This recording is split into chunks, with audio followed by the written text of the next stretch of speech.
Diqqat! 1975 yilgacha tug'ilganlar, ya'ni bugun yaqin yoshga yaqinlashgan yoki undan oshgan fuqarolar uchun juda muhim masalani tushuntirib beraman. Bu ma'lumot faqat pensiyaga chiqayotgan odamga emas, uning farzandlariga, turmush o'rtog'iga, yaqinlariga ham tegishli. Chunki ko'p hollarda odam pensiya yoshiga yaqinlashganda emas, aynan oxirgi oyda hujjat yig'ishni boshlaydi. Va shunda eng og'ir muammo chiqadi. Ish staji topilmaydi. Arxivdan ma'lumot chiqmaydi. Eski ish joyi yopilib ketgan bo'ladi, familiya o'zgargan bo'ladi yoki elektron bazada ma'lumot noto'g'ri ko'rinadi.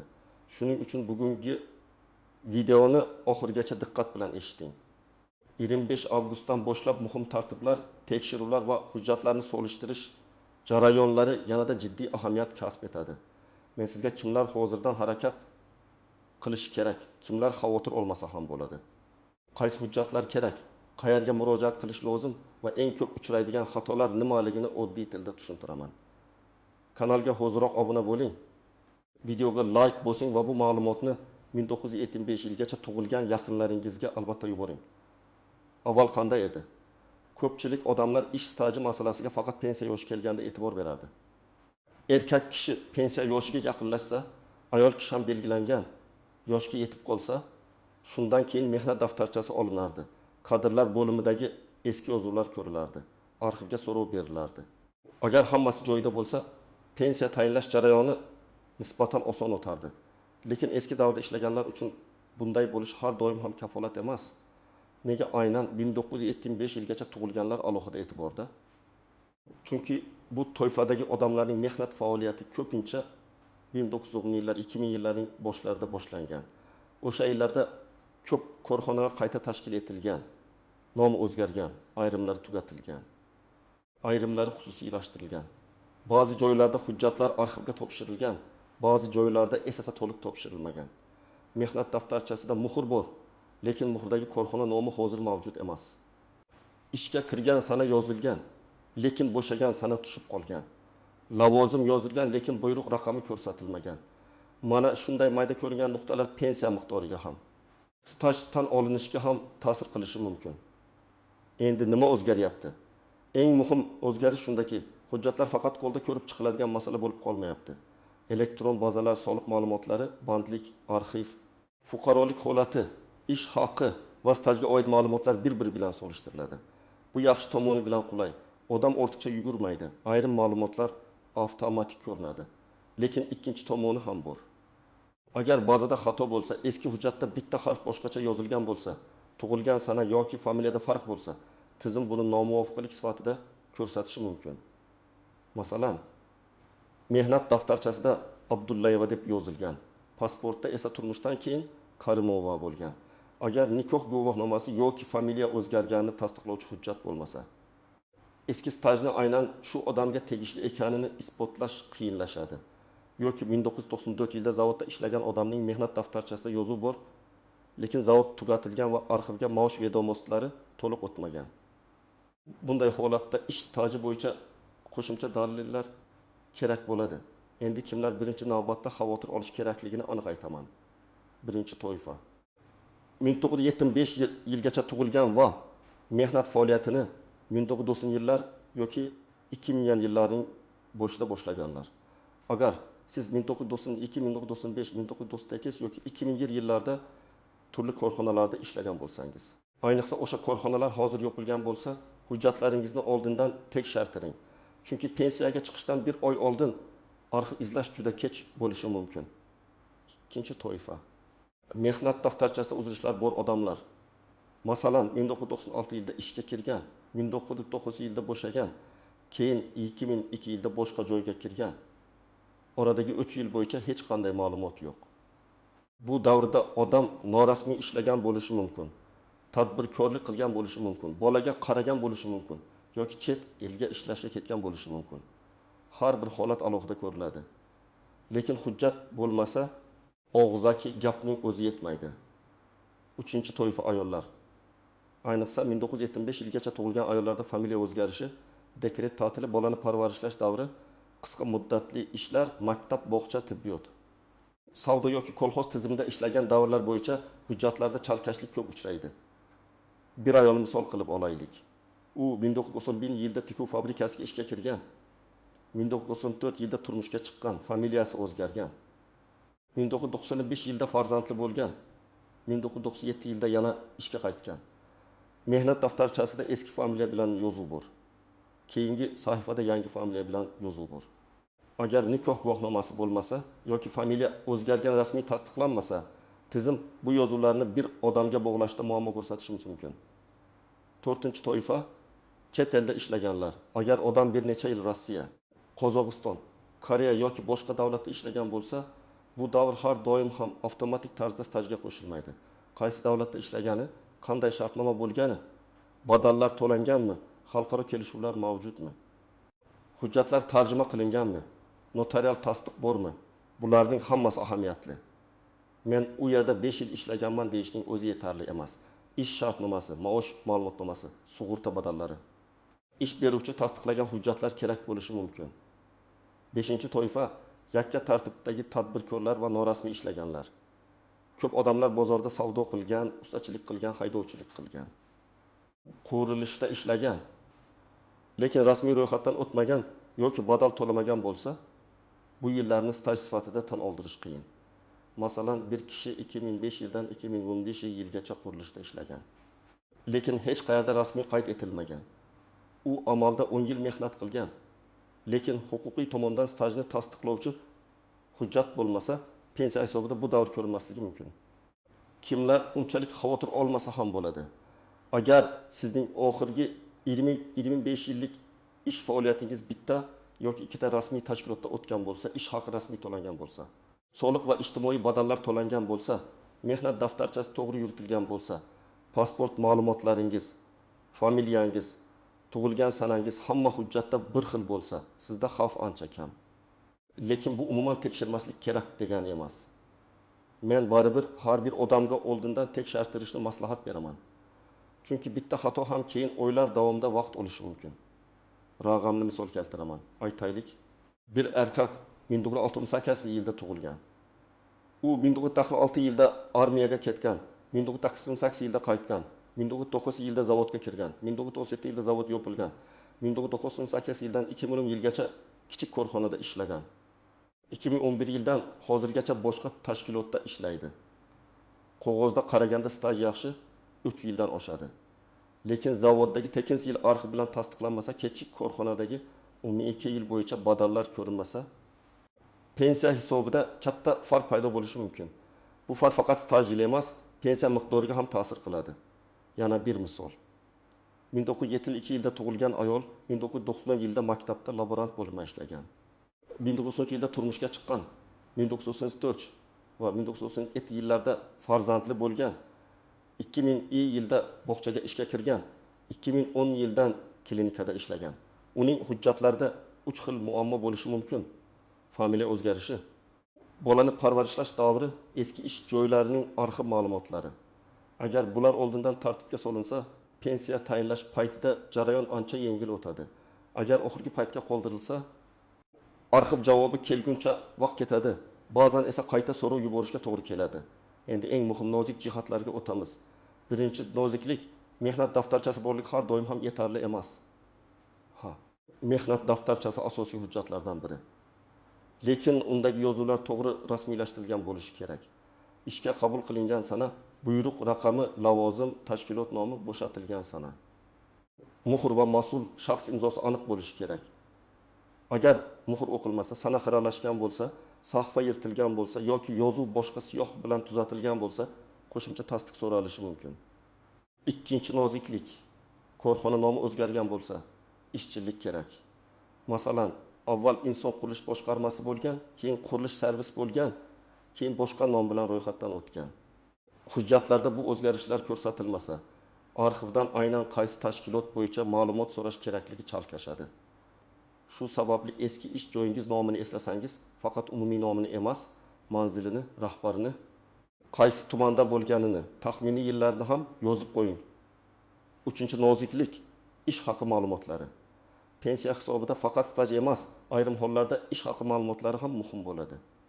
Eski davrdagi maosh vedomoslari, ma'lumotnomalar, hisob-kitob varaqalari saqlangan bo'lsa, ular yordam beradi. Lekin ko'p odamlar bunday hujjatlarni saqlamaydi. korxona yopilgan bo'lsa, maosh hujjatlari arxivda bo'lishi mumkin. Arxivda topilmasa boshqa dalillar kerak bo'lishi mumkin. Lekin bu jarayon oddiy emas. 4-noziklik harbiy xizmat, o'qish, dekret, nogironlik yoki parvarish davrlari. Odamlar ko'pincha bularni avtomatik qo'shiladi deb o'ylaydi. Aslida har bir davrning o'z tasdiqlovchi hujjati bor. Harbiy xizmat uchun harbiy bilet yoki tegishli ma'lumotnoma. O'qish davri uchun diplom va kunduzgi ta'lim bo'yicha tasdiq. Bolani parvarishlash uchun tug'ilganlik guvohnomasi va zarur hollarda qo'shimcha hujjatlar nogironligi bo'lgan shaxsni parvarish qilgan bo'lsa, tegishli rasmiy tasdiqlar kerak bo'ladi. Men har doim bitta papka ochib, har bir davr bo'yicha hujjatni alohida joylashni maslahat beraman. 5-noziklik pasport va shaxsiy ma'lumotlardagi farqlar.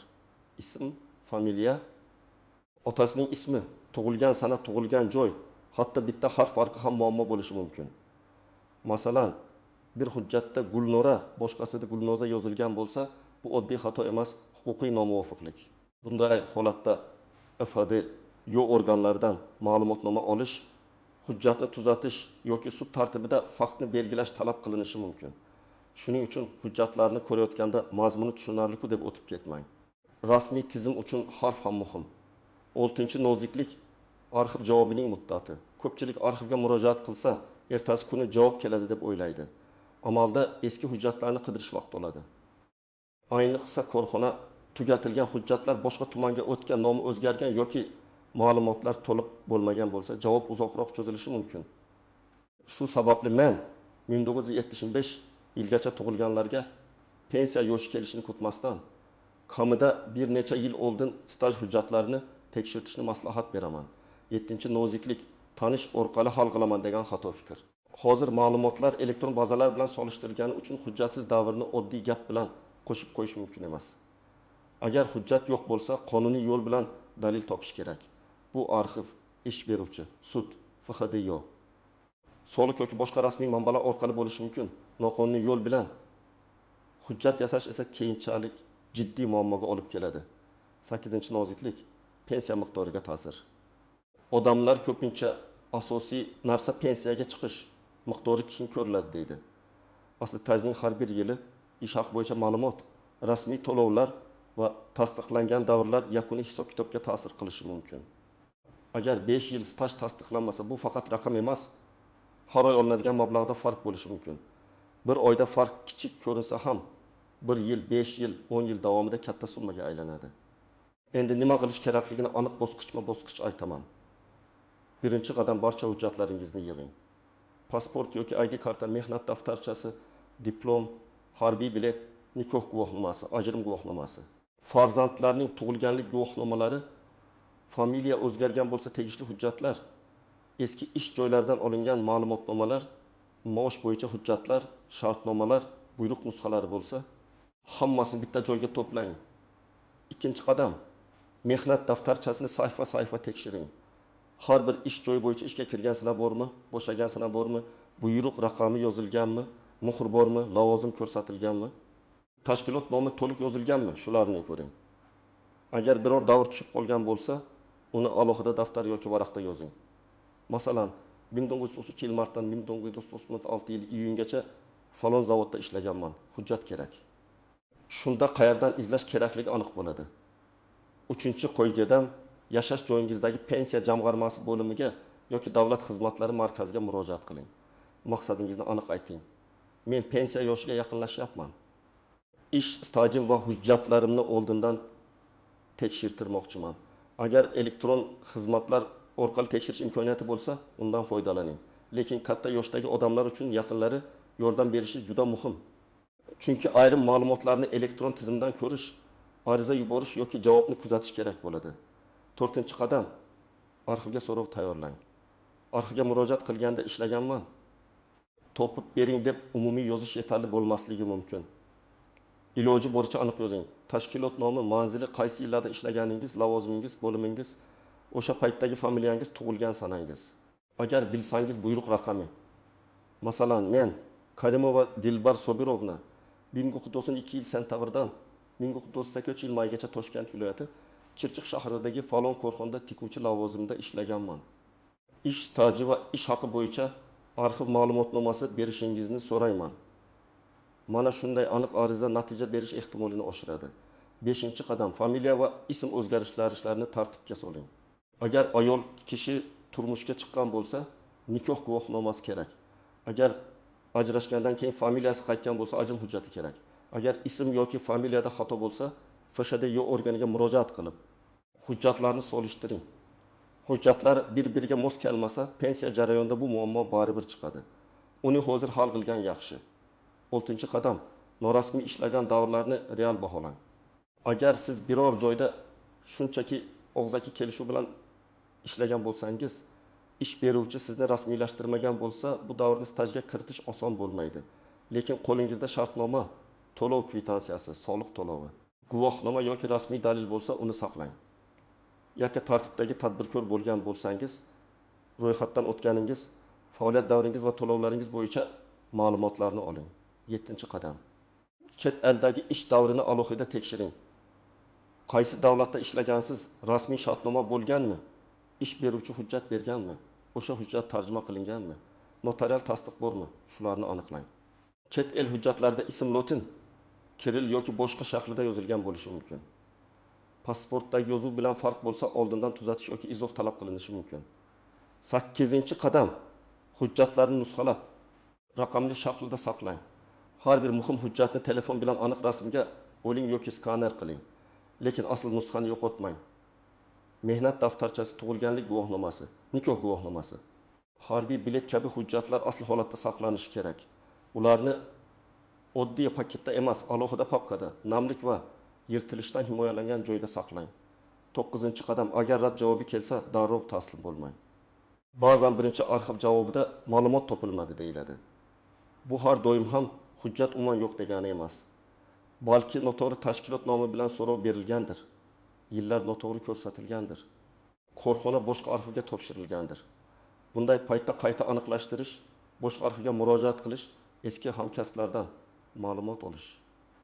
Mahalliy hokimlik yoki tugatilgan korxona hujjatlari saqlanadigan joyni aniqlash kerak.